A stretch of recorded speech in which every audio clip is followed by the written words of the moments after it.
On today's Locked On Jayhawks, no Kevin McCullar, no problem. Personal growth for some players for KU in the bench as they take down Oklahoma State. You are Locked On Jayhawks, your daily podcast on the Kansas Jayhawks, part of the Locked On Podcast Network, your team every day.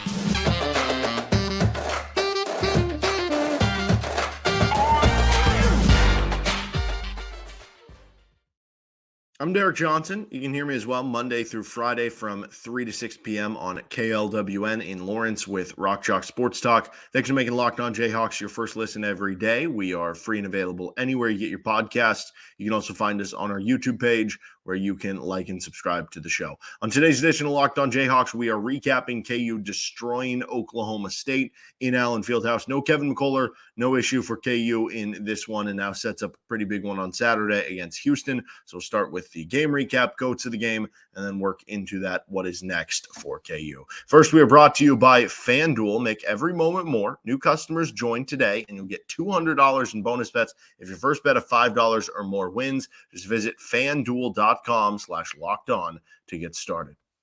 Kansas 83, Oklahoma State 54. Jayhawks improved to 17-4 on the season. They moved to 5-3 in conference play. And to their credit, even though they've had some choppy losses and on the road, yet to lose back-to-back games, so they've been able to bounce back. Now, part of that could just be the schedule's been favorable, right? You play Oklahoma State at home after you lose to Iowa State. That's certainly nice. You won't have as many favorable parts of the schedule coming up over this back half of the season. And that was the importance of getting this win for KU, that, you know, Oklahoma State's going to be the worst opponent that you play left on your schedule, but this is really your last opportunity to get a win where you could kind of breathe through, and, you know, the last win that you could maybe count on the most among everything you're playing. And now you gear up for kind of bunker down for February when things get extremely difficult. So take advantage of the ones that are kind of gimmies and freebies right before you do. It was a completely dominant effort for KU from the word go. They led for 39 minutes and 30 seconds of the game. Last I checked, basketball games are played for 40 minutes. Oklahoma State never led in the game.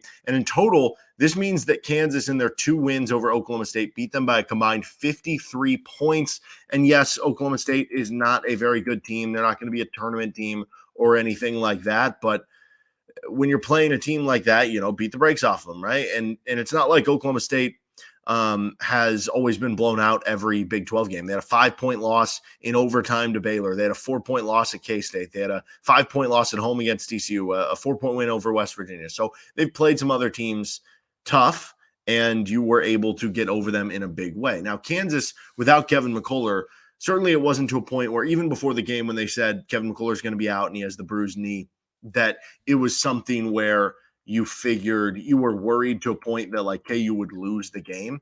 Kansas came into this one as 16-point favorites, right? That was before the Kevin McCullar injury news, I guess I should say. Like, they were 16-point favorites before that news kind of came down. So you're talking that Kevin McCullar, as great as he has been, you know, one of the Big 12 Player of the Year front runners, national recognition front runner stuff. When you look at, you know, All-American possibilities and stuff, even then, he's not going to be worth a 17-point swing. But maybe that was enough to make you think, okay, this could have been like a 10 to 12, 14-point game, something like that. And obviously, it didn't end up being the case. Obviously, Bryce Thompson, who is one of Oklahoma State's best players, not as good as Kevin McCullar, but him getting hurt early also took Oklahoma State out, with taking one of their 2 or 3 best players too. But still, without Kevin. And for what it's worth, Bill Self in the postgame said, I think this was the quote. This came from Trey Slaughter, Kansas City Star. I don't expect him to be out a long time. It's a bone bruise. He hurt the outside of it when he got hit the other day. If he had played today, he would be 50 to 60%. So, I mean, obviously that becomes the big question moving forward with Kevin. Is he going to be good to go for Saturday against Houston? Is he going to be good to go moving forward for the rest of the season? Is it something that he's going to be able to play through, but it's going to bother him? Is it going to be something that if he does play through, it's going to get worse, or it's not going to get better, right? There are all those questions that come with it that we won't totally know. It does help, though, that you're playing on a Tuesday as opposed to, you know, one of the Wednesday night games. Gives you that one extra day of rest before Saturday with Houston. But the thing is, with Houston, they're one of the most physical teams, if not the most physical team in the country. So you certainly worry about how he would come back into that. But it does maybe explain some of the poor performance a little bit in the Iowa State game, maybe shooting the ball. I wonder if that was part of it. And I do wonder if for this game, if Bill Self said he would have been 50 to 60% today, you know, if this game was for the Big 12 title, does he play through the 50 to 60%? Maybe he does. Whereas Kansas figured and Bill Self figures, hey, we're at home. We're playing a team we should beat. We're playing Houston next. Like, let's just not risk it and save Kevin McCullar. Who knows where that all went. I think the repercussion of it, though, was it gave more opportunity to some of the players who are coming off the bench. And in this specific game, Elmarko Jackson ends up starting for Kevin McCullar. So in this game, Elmarko Jackson is a starter. But for the purposes of where Elmarko Jackson fits into the rotation at this point in time for KU, when everybody's healthy and everybody's back, he is a bench player. And when you look at what the opportunity provided those players and how they took advantage of them in certain instances, I think there are some positives you can move forward from. You know, I talked about in the preview for this game, shout out to the everydayers if you tuned into this on yesterday's episode, that this was one of your better chances to maybe get the bench a little bit more run, because this would be the game that you felt like you weren't going to have to sweat out in the final 4 minutes, that this would be one that you had a longer leash. Obviously, without Kevin, that became even more of a thing because there were just more minutes to go around in the game. And then it didn't hurt that you blew them out too, that, you know, you were able to get those guys extended run. And when you look at those bench guys, plus Elmarko, it was, you know, there was some roller coaster to it a little bit. I think overall more positive than negative. How much of that is just you were playing Oklahoma State? I don't know. How much of it was extended confidence from extended minutes that aren't always going to be there in future games? Yeah, maybe. On its face, 10 points is excellent from Elmarko Jackson. You know, you get anywhere near that, you get 8 to 10 points a game from Elmarko, especially at this point when he's going to be coming off the bench. You feel great about that.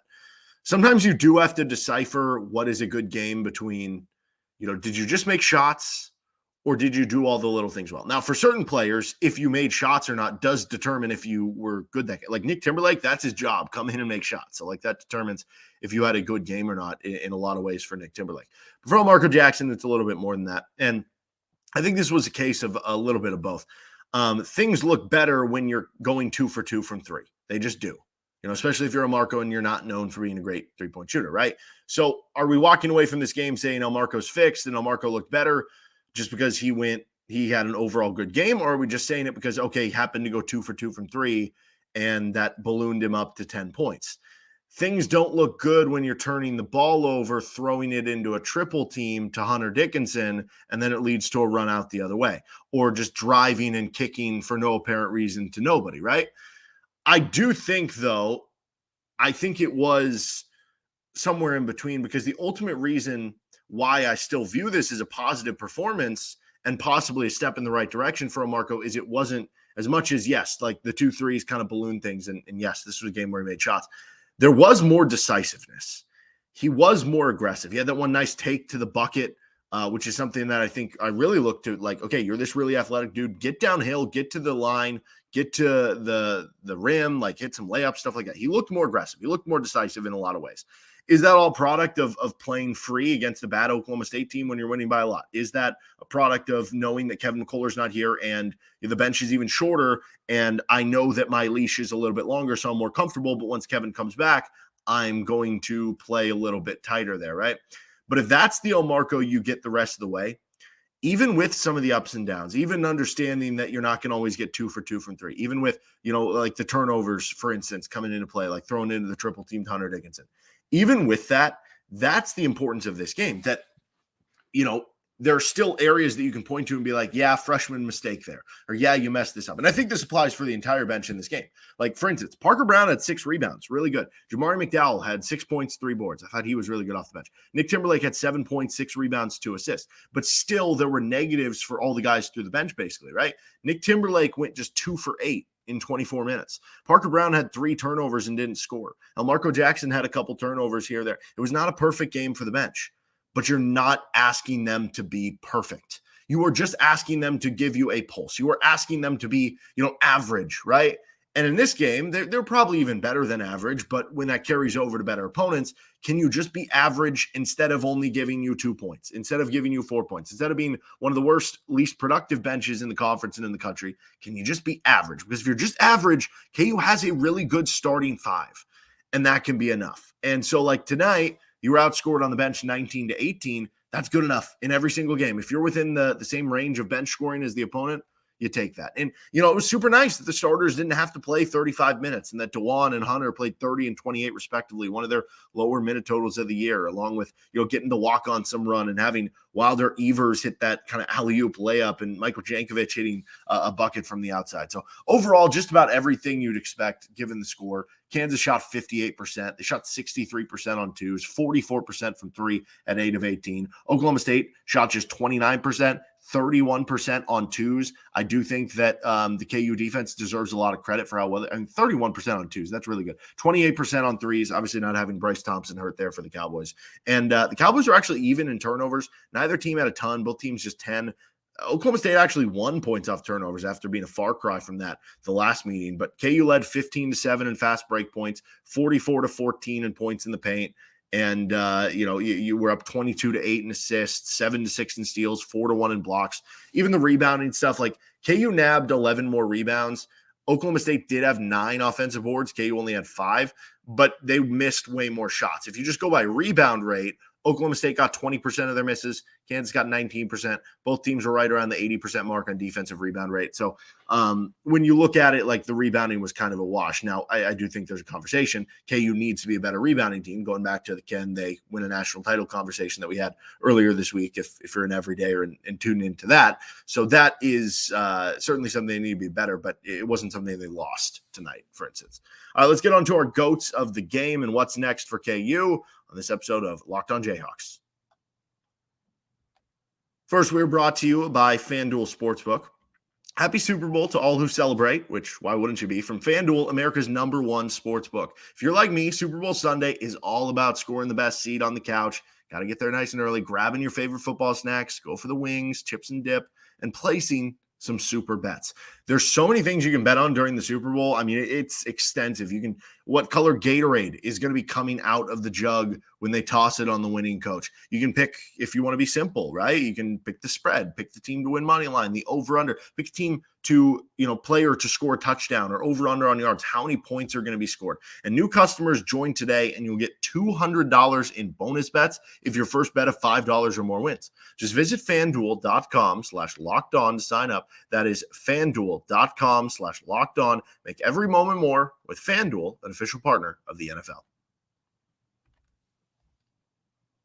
On to our GOATs of the game. We'll start with our good GOATs, then work to our bad GOATs. First up, Dwan Harris here. He had 12 points. He was 5-9 from the floor, 7 assists to 1 turnover, 3 rebounds, 1 steal. Only played 30 minutes of play. So, in a lot of other games, he's playing 35, and maybe the stats go up a little bit even more. And you knew that with Kevin McCullar out, you needed Dwan to score a little bit more. And from the get-go, he was willing to. He hits that 3 to kind of get things started, and he was more willing to score in this game. And then when things got, out of hand or you start getting up big, maybe he starts, doing a little bit of both with the facilitating and everything again. It feels like, because I thought he played well in the Iowa State game. I put him on the good GOATs in that game. He held Tameen Lipsey to 10 points, and he did some impressive things like on the offense, like didn't have a ton of turnovers against the best turnover defense in the country. So there was a lot of reasons. And now he has a good game here.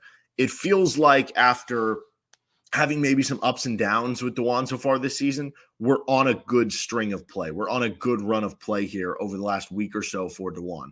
The hope is that carries over to Houston, because I don't know that anybody's going to be more important than Dwan in the Houston game, given that Jabal Shed is like the leader right now for Big 12 Defensive Player of the Year at their point guard spot. He just had 25 points against Texas, so he impacts the floor on both ends of the court. Houston's a tough team. They force turnovers. I mean, there's going to be a lot of this game on Dwan Harris, so you feel like he's headed in the right direction coming into that game. KJ Adams gets a good GOAT, 16 points. He was 7 of 7 from the floor, and that wasn't just all dunks or layups. He hit a couple of those little push shots. He hit like one kind of just straight up mid-range shot from the elbow. 6 assists as well. He's so good passing, and having a guy who can grab and go like he can is helpful. You wish there was more grabbing, though, as part of that. Only 2 rebounds. Again, wish those numbers would go up with the rebounds. There was that 4-game stretch where he was putting up double-digit rebounds. I don't know what's happened to that. Certainly there's less rebounds to be had when you have a guy like Johnny Furphy's coming in there. But today, like, there was no Kevin McCullar to grab some of those rebounds. So you would like to see that up. But outside of that, KJ really good, 16.6 assists. He also had a block and 2 steals and bringing the energy as always. Johnny Furphy gets a good goat for KU. 11 points on 4 of 7 from the floor. He also had 6 rebounds. More of a quiet stat line for Furphy compared to maybe some of his more recent ones where he scored 15, 20 points in the game. He didn't have to score a ton in this one, though.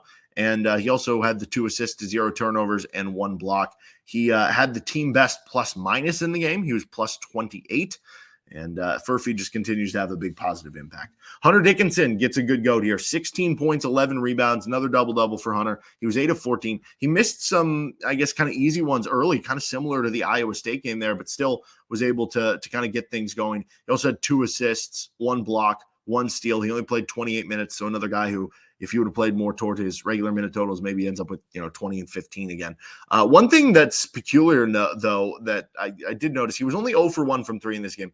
He is just 1 for his last 14 from 3 after he started the year 16 of 31. Now, when you start the year 16 of 31, there's bound to be some sort of a regression there. But it feels like the regression monster has come and been I don't know, vengeful. Like it is gone above and beyond. So I do think Hunter is really smart that, like, in this game, he misses his first 3. He goes, I haven't been feeling it from 3 lately. I'm just going to back off. We don't need it. Oklahoma State's got not a great interior defense, and we're just going to go to that. So give credit to that. But that's something that I'm looking to turn and then maybe even out, because you have that hot start. Now you have a cold go. I feel like it's going to find kind of a baseline at some point in time. As far as our bad goats here, I really only have one. I mean, it's hard. KU blows out Oklahoma State, and there weren't a lot of things. Like, there are some things where you're like, that could have been better. Like, rebounding could have been a little better, and maybe could have won points off there. But all that stuff was kind of a wash, or at least even.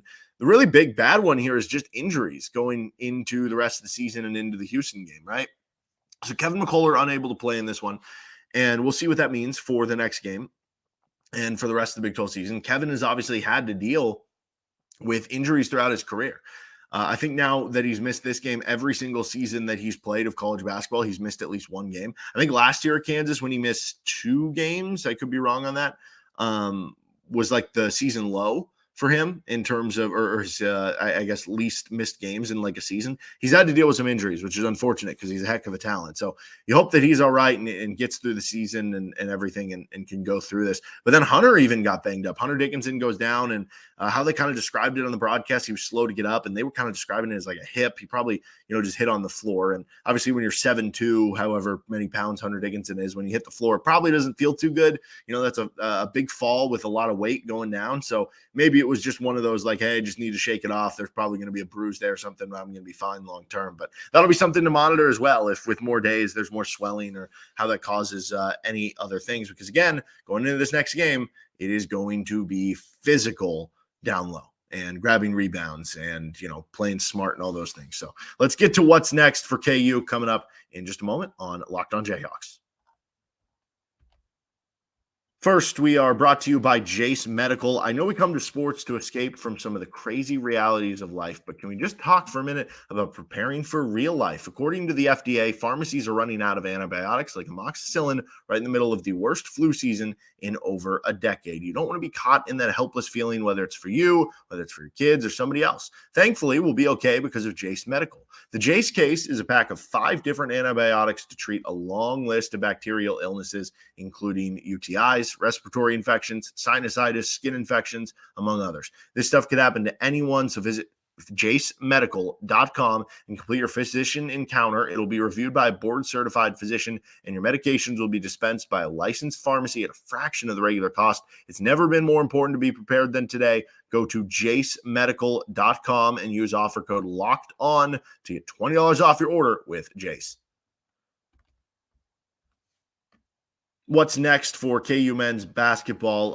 By the way, we will have a KU football schedule release episode coming up later this week, and then we'll get to that KU Houston, which is next for them, preview. So make sure you're subscribed to the show. Thank you to the everydayers tuning in, teaching everything. Houston is the best team in the country right now by KenPom. They're a top 5 team by the AP poll, and they get it done on the defensive end of the floor.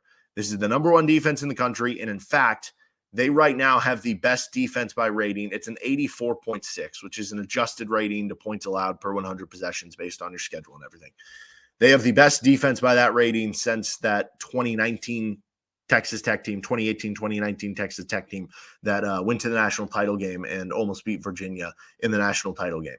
It is an unbelievable defense, and when you look at the difference between the gap between their number one defense to the number two, when you look at that rating, it's even wider than that Texas Tech team's was, I believe, to the second best team. So unbelievable defense. They've only given up 70 points or more once all season, and that was last game to Texas, and it took overtime. So in regulation, they have not given up 70 or more points. That said, if you score 70 if you're Kansas, you probably feel good about how this one goes. Their two losses so far, though, at Iowa State, at TCU. So both on the road. You have a tough home court environment. You have to be willing to play physical, play tough, because this is an excellent rebounding team. They're top 10 in offensive rebounding rate. They don't turn the ball over. They force a ton of steals and turnovers and blocks, and they defend the two-point shot, and they will get after you and get under your skin and contest each and every shot. You have to be physically tough in this game. You have to be mentally tough in this game. And for Kansas, I mean, if you want to win the Big 12, overall, like if you end up losing at home to Houston, it'll certainly look bad that you're 5-4 in Big 12 play because we're not used to seeing that with KU. But realistically, if you lose to Houston, it won't have a huge impact from a negative standpoint of being like, oh, you can't do anything in March. You can still make a run in March. But if you win this game, all of a sudden you're going to be talking yourself back into, yes, this is one of the best teams in the country. All of a sudden you're going to be talking yourself back into, yeah, this team can win the Big 12 title. And so if you're talking Big 12 title, this almost does become a must win. You still have to go at Houston. You still have a bunch of tough road games. You got to hold serve at home at this point, and that includes beating Houston. So we'll preview this game a little bit more later in the week. Should be a fun one on Saturday in Allen Fieldhouse. That'll do it for this episode of Locked On Jayhawks. You can find our show anywhere you get your podcast, including on our YouTube page where you can like and subscribe to the action. We'll see you next time with LOJ.